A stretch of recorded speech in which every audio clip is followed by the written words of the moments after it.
Hi guys, I decided to make a quick video on how I was able to get a job as a flight attendant, a ramp agent, and a customer service agent for the airlines. It's all essentially the exact same way I was able to get the job.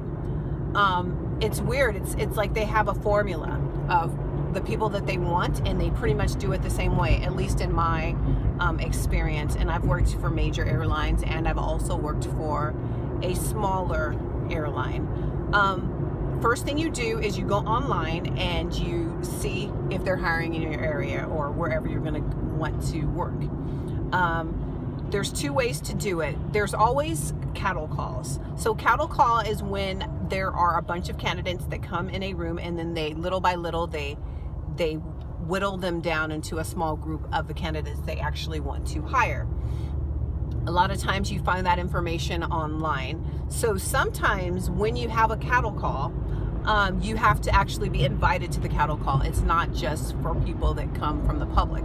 So you go online, and if you, for instance, you put your application in and you pass the, like for instance, when I got a Delta job, just say, I had to pass the personality test. I put my application in, then somebody from their hiring division calls you. If they like you, then you get to go to the cattle call. Other times, if you look online and you put your application in, and they can invite you to a cattle call, or a cattle call would be for people just walking from the public, just from outside.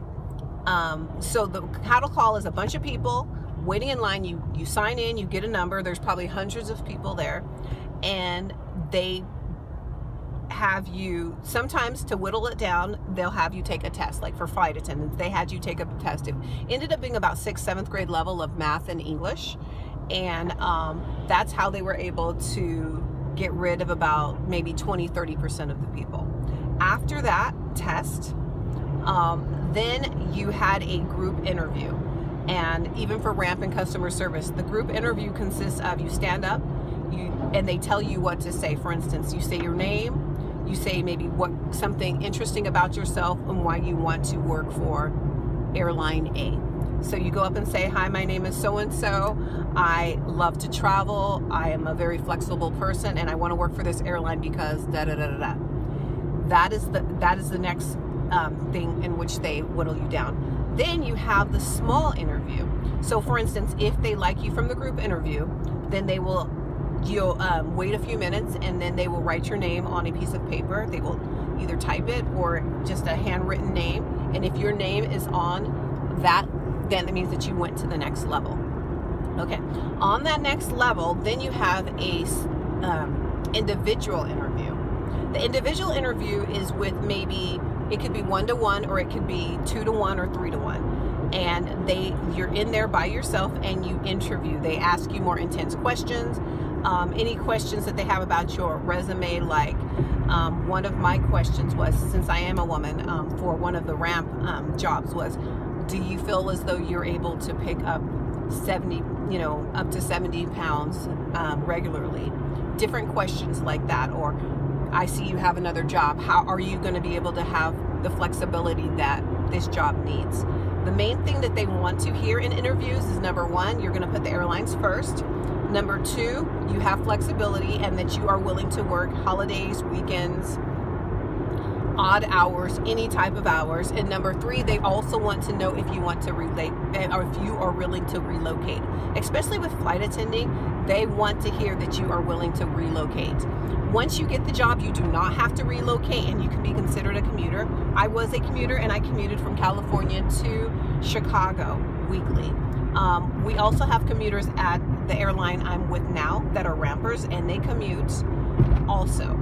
So you do not have to live in the city, because you have the ability to fly everywhere. You can also fly to your job. But in the interview, you should say, yes, I am willing to relocate. They're also going to ask you another question. How long do you expect to work for the airline? You need to say, I expect to work for the airline until I retire, because they want to see longevity. They don't want to waste time sending you, flying you places and having you in a hotel, going through training, and paying for your per diem, paying for your meals, and then you just do it for a month or two. It costs the airlines, like just for ramp and customer service agent, an average of about $5,000 or so, just $5,000 to $10,000 just to train you. And before you even start, flight attendant is probably way more. Just to train you, get your uniforms, all that kind of stuff. It's a lot of money that they're putting out, so they want to know that they can get their money's worth out of you. Flight attendant, we had to pay for our uniforms, and it would, but for customer service and ramp, especially I live in California, there's a California law saying that if you are required to wear a uniform, then the company must pay for it. So they have to pay, I think it was initially like $200, they ended up paying the airline I'm with now about $270 initially for our uniforms for the first set, and then every year it's another $95 of allotment for uniforms. So the main thing you need to know is longevity. Also, they want to know if you will represent their brand well. I know that the last interview that I went to, they eliminated every single person that wore jeans to the interview. And it's interesting because there were quite a few people that would have been great. They've had experience, but certain things that you have to know, that you have to represent yourself well, and never go to any type of interview with jeans. Even if you are trying to just be a ramp agent, we know that ramp agents are not the face of the airline. We're not up in front. We're not in front of the customers. However, you are still representing the airline. So they still want to see you be hyper and happy and enthusiastic. They still want you to be their brand. You know, every airline has a brand. You know, Southwest has that happy brand, and there's different brands, and you need to represent them well because you are the face of the airline. Okay, so after that interview, then generally they know. A lot of times they will say, this has only happened to me once though, actually, where they actually did not tell you that day if you got the job. My most recent job, we found out that day.